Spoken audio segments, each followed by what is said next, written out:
Hi, I'm Tim. Welcome to Watchbox, and thanks for logging on. If you love this watch, email me, tmosso@thewatchbox.com. It's in the description below, your purchase and pricing email question line for buying this or any watch you see on any Watchbox platform. Please reach out to me directly. Email tmosso@thewatchbox.com.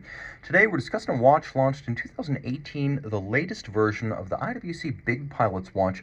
This is the IWC Big Pilots watch reference 5010-01. 46.2 millimeters in stainless steel. It's actually fairly thin for what it is. 15.5 millimeters thick from lug tip to lug tip, 56.1 millimeters with a 22 millimeter spacing between the lugs. First modern Big Pilots watch inspired by the wartime BR used by the Luftwaffe.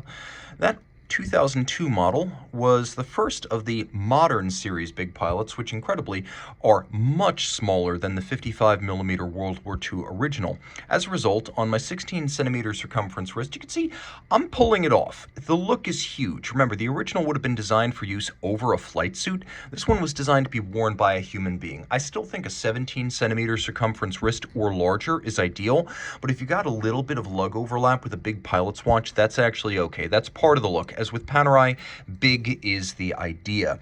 Taking a quick look at the strap itself, and I'll give you a quick cuff shot just so you can see how thin or thick the watch is on the wrist. It'll fit underneath the jacket. What a strap.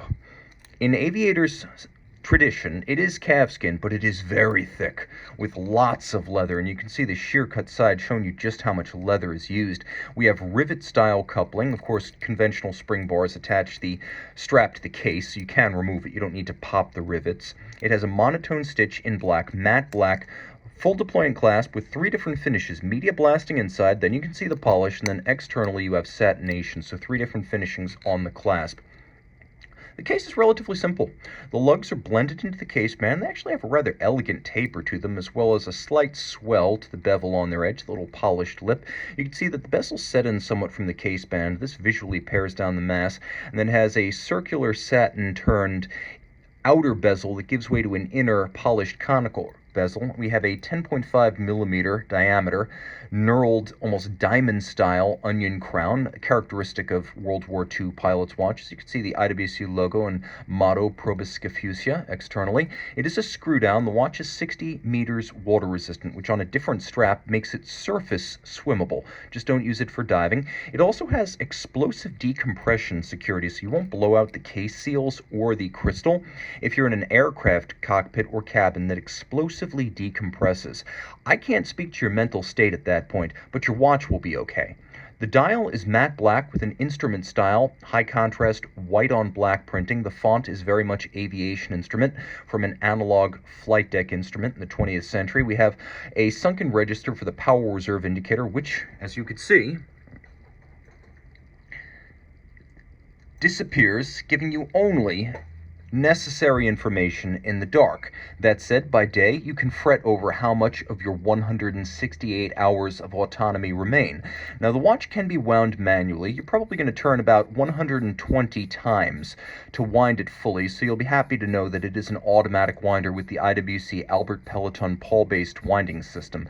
There is a hacking or stop seconds function, and then in good taste, IWC uses a black date disc with white on black printing to make it blend in for the most part with the dial. There is a quick set system for the date, so this watch has all of the modern toys. There is a Junkers U-52 aircraft on the reverse side, the famed Junkers tri-motor. IWC owns one and operates one for promotional purposes. That's why it's there. The case back features a combination of polish, media blasting, and satination, and underneath sits the IWC manufactured caliber 52110. It uses the bidirectional Peloton pawl-based winding system that first debuted in the early 1950s. It has 168 hours of power reserve, hacking seconds, a quick set date, and an upgrade over the previous caliber 51,000 series, 2 mainspring barrels for more even torque release. The problem with this movement when it first debuted as the caliber 5,000 and later 50,000 and 51,000 series was when fully wound, it would run fast. When mostly discharged, it would run slow.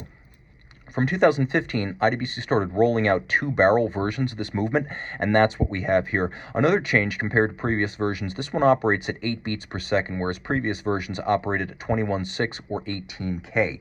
Now, it's still free-sprung and adjusted in 5 positions, which means it's both durable and adjusted in the high horology and chronometer standard of 5 positions. It also uses an overcoil hairspring, so it will keep very even time with minimal effects of gravity in any physical position. So it is a good timekeeper, a manufacturer caliber, and enormous. As at over 37 millimeters in diameter, it is one of the world's largest automatic calibers. There are many feathers in its cap, and this watch is remarkable inside and out.